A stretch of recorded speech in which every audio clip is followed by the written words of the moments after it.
मित्रों, पहले वीडियो में हमने देखा था कि शिशुपाल को न्याय मंत्री बनाया गया।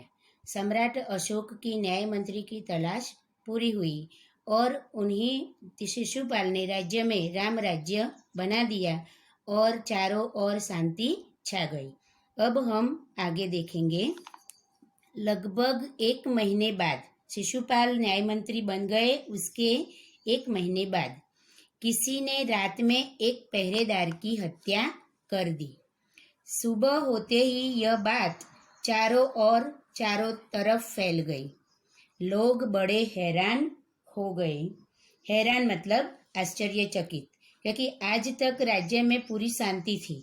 कहीं कोई ऐसा घटना या बनाव नहीं बना था।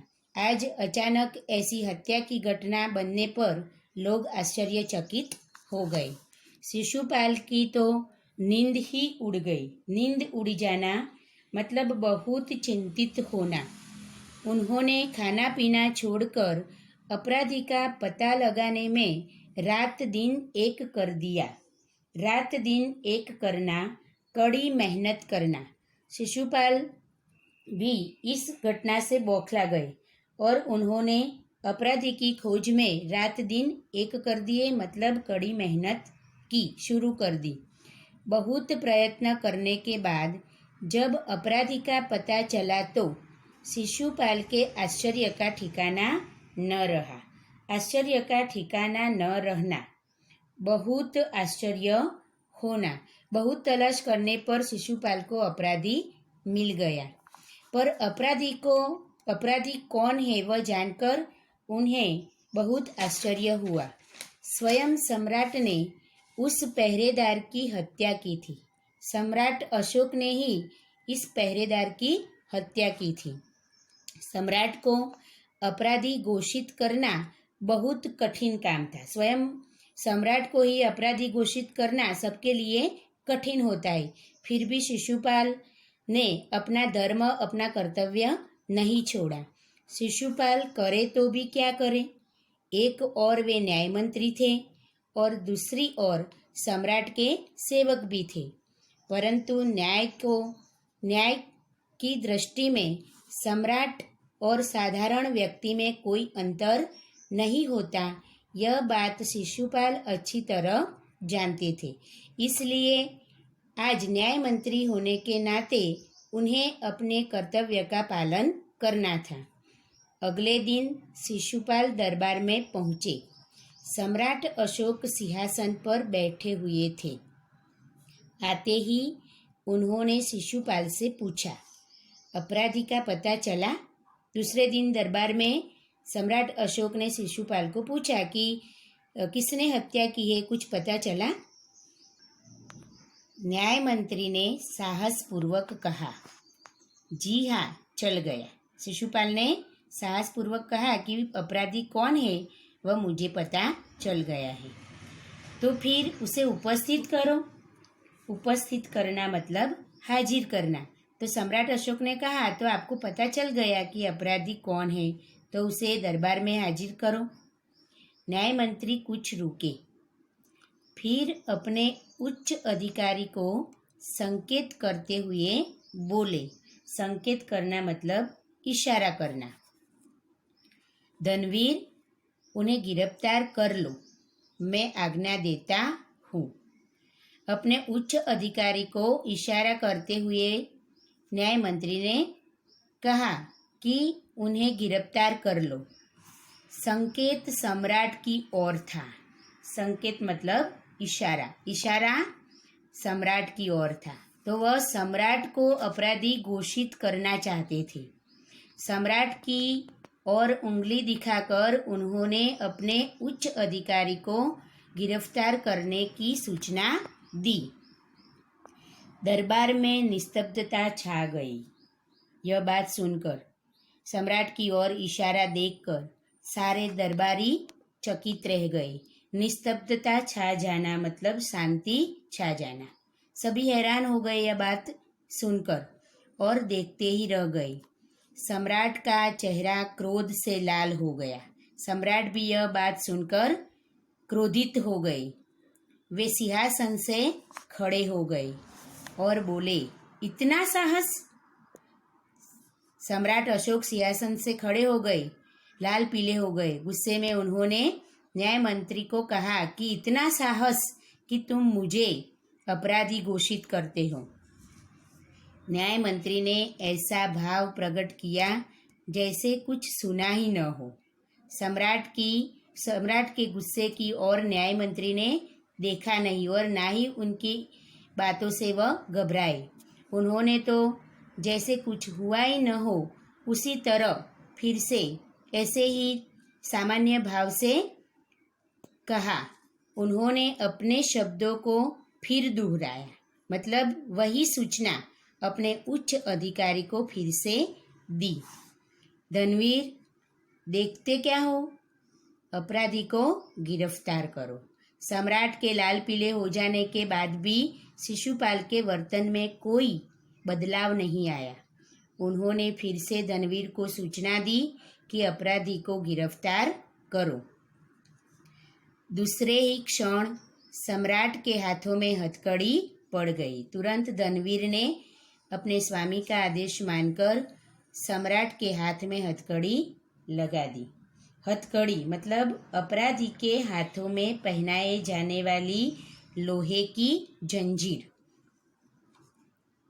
न्याय मंत्री ने कहा, अशोक, तुम पर पहरेदार की हत्या का आरोप लगाया जाता है। तुम इसका क्या उत्तर देते हो? सम्राट होठ काटकर रह गई। पहरेदार की हत्या तुमने की है या नहीं की, उसके बारे में यदि तुमको कुछ कहना है तो तुम कह सकते हो। इस तरह सम्राट अशोक को न्याय मंत्री ने दरबार के बीच अपराधी ठहराया। सम्राट कुछ भी बोले नहीं और होठ काटकर रह गए। होठ काटकर रह जाना मतलब क्षोभ प्रकट करना। न्याय मंत्री ने फिर पूछा, तो तुम अपराध स्वीकार करते हो? तुम कुछ बोले नहीं, इसका मतलब है कि तुम स्वयं इस अपराध को स्वीकार करते हो। हाँ, मैंने उसे मारा अवश्य है, पर उदंड था। सम्राट ने उत्तर दिया कि हाँ, मैं अपना गुनाह कबूल करता हूँ कि मैंने उस पहरेदार की हत्या की है, पर वह पहरेदार उदंड था, इसलिए मैंने उसकी हत्या कर दी। उदंड था मतलब अविवेकी था, और जो अविवेकी है उसकी हत्या करना कोई अपराध नहीं है, ऐसा राजा का मानना था।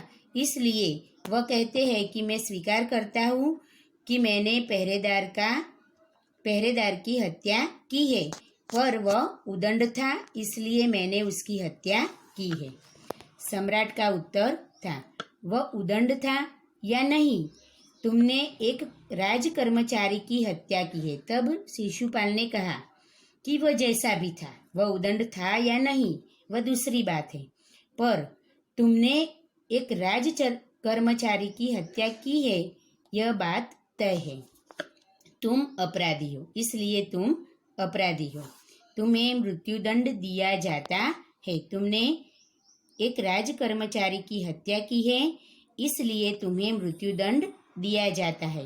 न्याय मंत्री ने निर्णय दे दिया। इस तरह शिशुपाल ने सबके समक्ष सम्राट अशोक को अपराधी ठहराते हुए उन्हें मृत्युदंड दे दिया। सभा में सन्नाटा छा गया। सन्नाटा छा जाना, शांति छा जाना। न्याय मंत्री का निर्णय सुन सम्राट ने सिर झुका लिया। न्याय मंत्री ने निर्णय सुना दिया कि अपराधी को मृत्युदंड होगा। यह सुनकर सम्राट स्वयं लज्जित हो गए। सिर झुका लेना मतलब लज्जित हो जाना। वे तो स्वयं शिशुपाल की परीक्षा में सफल हो गए थे। सम्राट का हृदय ऐसे व्यक्ति को पाकर गदगद हो रहा था। सम्राट गदगद हो जाना मतलब भाव विभोर होना। सम्राट को खुद मृत्युदंड की सजा हुई है, उससे उन्हें कोई चिंता नहीं है, लेकिन उन्हें अपने राज्य में जैसे न्याय मंत्री की तलाश थी वह तलाश आज उनकी पूरी हुई है शिशुपाल के रूप में। यह देखकर वह स्वयं भाव विभोर हो गए थे। तभी न्याय मंत्री का संकेत पाकर एक कर्मचारी सम्राट अशोक की सोने की मूर्ति लेकर उपस्थित हो गया।